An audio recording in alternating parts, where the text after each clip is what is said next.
Capítulo 364. E o resto das regras do mágico? Enquanto Klein folheava preguiçosamente o jornal que acabara de ler, pensava nas questões que mais lhe importavam. Ele já havia considerado um ponto antes, e essa era a diferença entre ter público para torcer por ele e não ter. No entanto, apenas isso não parecia suficiente. Com esse raciocínio, os pensamentos de Klein correram soltos enquanto ele inexplicavelmente pensava em algo. Quando eu ainda era um vidente, ser reconhecido e elogiado como um verdadeiro adivinho me dava a sensação de que o processo de digestão da poção havia se tornado mais rápido. Depois de concluir os princípios do vidente, comecei a acreditar que não havia correlação direta entre as opiniões e a reação dos outros e que eram apenas expressões, nada substancial. Se eu agir bem o suficiente, naturalmente seria reconhecido e minha digestão seria naturalmente mais rápida. Ou seja, sempre acreditei que eram duas respostas diferentes com os mesmos ganhos, e não algo relacionado à causalidade. Mas agora, existe a escolha de receber os aplausos do público. Se isso me ajuda a digerir a poção, isso significa que algumas apresentações realmente exigem uma reação, e a maneira como os outros me veem pode afetar sutilmente o progresso da digestão da minha poção. HMM, por extensão, o estabelecimento das igrejas pelos 7 deuses ortodoxos, a difusão de sua fé e a nutrição de seus seguidores seriam parcialmente resultado disso? Este é realmente um pensamento sacrilego. Na verdade, não sou uma pessoa que adora deuses sinceramente. Vou elogiá-los, mas não vou acreditar cegamente neles. Klein rapidamente ajustou sua linha de pensamento enquanto procurava outro ângulo. Ele repetidamente comparou as diferenças sutis entre vidente, palhaço e mágico. Aos poucos, teve uma ideia. Em comparação, um mágico, que precisa atuar, possui a necessidade de tomar a iniciativa? Tomar a iniciativa de atuar em vez de ser passivo como um vidente ou palhaço. Do ponto de vista do destino, também se encaixa. Da reverência de um vidente ao destino, da característica de um palhaço de ser provocado pelo destino enquanto ainda mantém um sorriso e, finalmente, de um mágico que toma a iniciativa de desafiar o destino. Mesmo que o resultado não seja nada real ou substancial, ele ainda receberá os aplausos do público por sua decepção. Klein assentiu indiscernivelmente enquanto planejava fazer tentativas de tomar a iniciativa de se apresentar. Por onde devo começar? Deve ser algo relativamente menos perigoso. Posso considerar a prisão daquele vampiro chamado em Linguaite pelo padre Utravsky. No entanto, preciso confirmar que esse grupo de não-humanos cumpre a lei e só se envolve em pequenos furtos na pior das hipóteses. Onde os companheiros de Enlin ficam no lado sul da ponte? Eu realmente não consigo me lembrar. Vou ter que usar a adivinhação para refrescar minhas memórias. Também vou confirmar o quão perigoso é. Tendo chegado a essa conclusão, Klein largou o jornal, levantou-se e subiu as escadas. Era preciso dizer que ele não tinha nenhuma outra motivação para se envolver ativamente em algo que não tinha quase nada a ver com ele. Não era sua personalidade, mas para agir, teve que se forçar a isso. Isso é considerado bastante simples para mim. Como um homem hétero agiria como bruxa e demônia do prazer?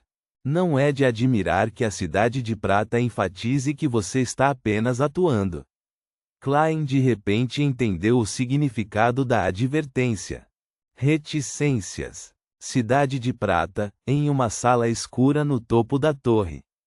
O chefe do conselho de 6 membros, Colin Iliade, estava em frente a uma janela, olhando para a cidade prateada que estava envolta em escuridão e relâmpagos. Aqueles feixes de luz iluminaram seus cabelos brancos desgrenhados, revelando suas velhas cicatrizes retorcidas e horríveis em seu rosto, bem como as rugas profundas em seu rosto e seus olhos preocupados. Após um período de tempo desconhecido, Colin se virou e olhou para um canto escuro. Ele perguntou com uma voz profunda: encontrou alguma coisa? No canto, uma sombra se levantou. Estava escuro como o breu quando disparou em direção à parede, girando e contorcendo-se. Sua voz carregava a sensação de metal esfregando contra metal, e era bastante chocante para os ouvidos. Depois que Derek Berg voltou para casa, ele mostrou alguns sinais de anormalidade, mas não havia necessidade imediata de lidar com isso. Colin assentiu levemente e disse: o que ele fez? Com a ajuda do item místico na parte inferior da torre, o descontrolado e o clone da figura misteriosa foram eliminados. No entanto, ele constantemente suspeitava que o assunto não havia sido completamente resolvido. O ex-capitão da equipe de exploração de repente perdeu o controle. A pessoa misteriosa agiu de forma imprudente depois de suportar 42 anos completos, sem qualquer consideração pelas armadilhas ou consequências. Tudo isso fez Colin, que matou e caçou muitos monstros, sentir instintivamente que algo estava errado. Portanto, acreditava que esta era uma escolha deliberada feita pelo homem misterioso. Embora o verdadeiro propósito do homem misterioso ainda fosse desconhecido, ele definitivamente tinha algum tipo de método de investigação e não seria tão simples se livrar dele. Depois de usar seus poderes de caçador de demônios e não encontrar anormalidades, ele deliberadamente fingiu ter sido enganado e permitiu diretamente que o jovem chamado Derek Berg voltasse para casa. No entanto, secretamente enviou alguém para monitorar a situação de perto. Isso era completamente diferente do método de detenção e observação que Colin usara no passado. Foi uma mudança que ele não teve escolha a não ser fazer. A sombra negra que estava girando levemente respondeu. Depois que entrou no quarto, ele se sentou na beira da cama e murmurou para si mesmo por um bom tempo. Como eu estava com medo de que o homem misterioso me descobrisse, não me aproximei muito, então não pude ouvir claramente o que estava sendo dito. No entanto, posso confirmar que este é um sinal anormal. Depois de falar sozinho, Derek pareceu ficar muito cansado e adormeceu muito rapidamente. Mas depois de uma soneca, ele acordou de repente e realizou um ritual. Suspeito que sua mente não estava lúcida ao fazê-lo e que ele era controlado pelo homem misterioso. A propósito, o ritual tinha elementos de um ato secreto. Colin ponderou por um tempo e disse com uma expressão solene, como esperado. Talvez ele estivesse se comunicando com seu corpo principal através deste método. Qual é exatamente o propósito dele? Por que ele passou seus 42 anos no fundo da torre em paz?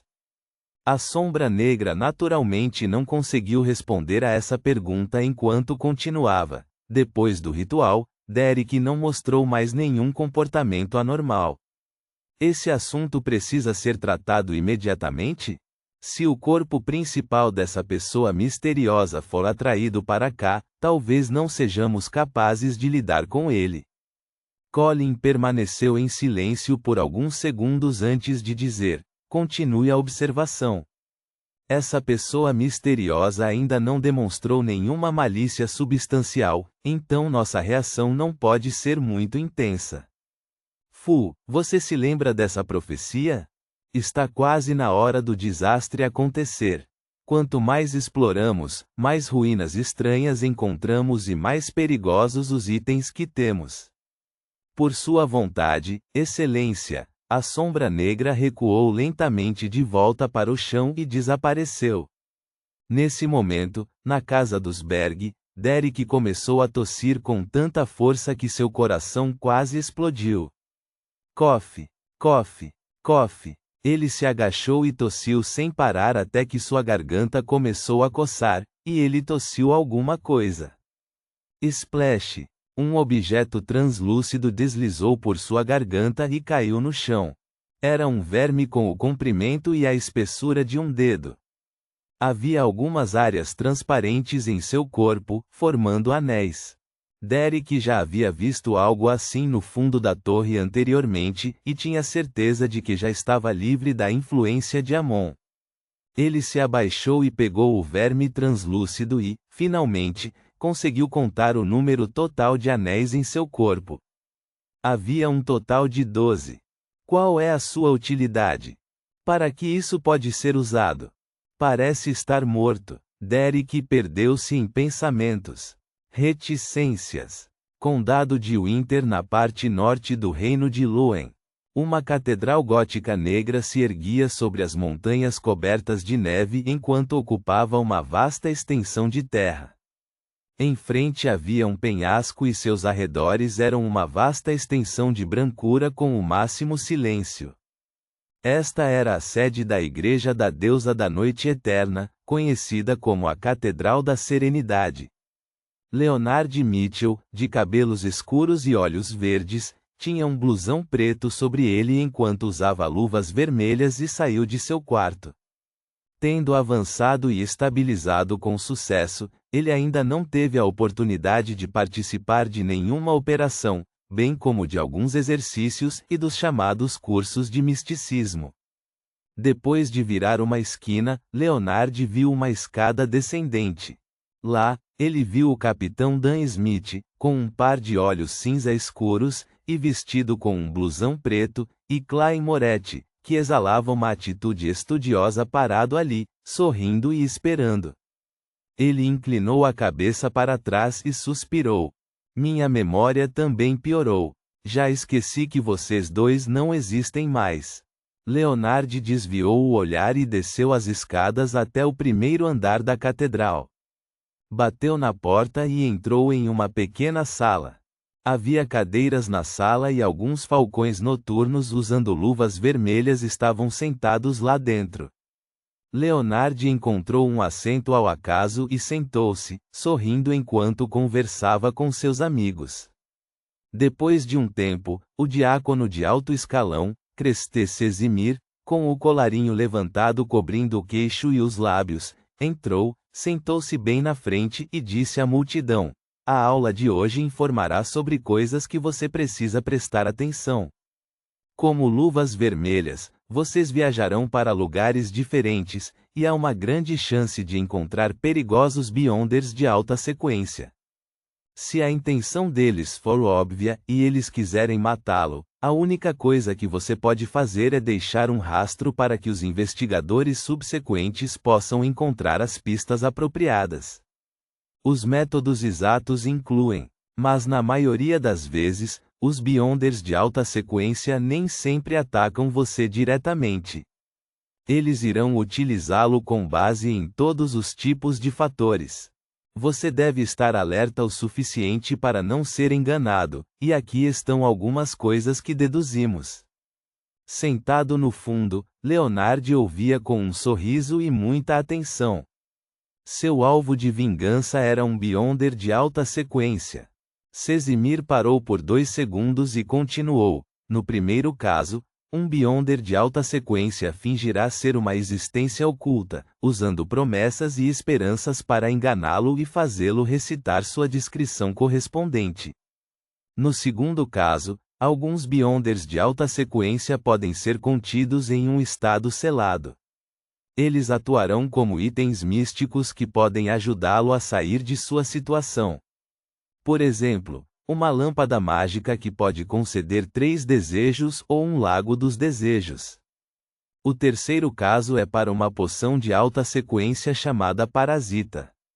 Frequentemente, eles afirmam que perderam seus corpos e só podem sobreviver juntos com seu corpo espiritual. Eles só podem confiar em você e não irão prejudicá-lo. Eles então lhe darão conhecimento, fórmulas e todos os tipos de benefícios, esperando que você se torne poderoso para que um dia possa ajudá-lo a reconstruir seu corpo ou se vingar. Na realidade, os Beyonders com parasitas só se tornarão nutrientes para o parasita, prolongando assim o tempo de vida e a condição do parasita. Enquanto Leonard ouvia, seu sorriso desapareceu. Ponto.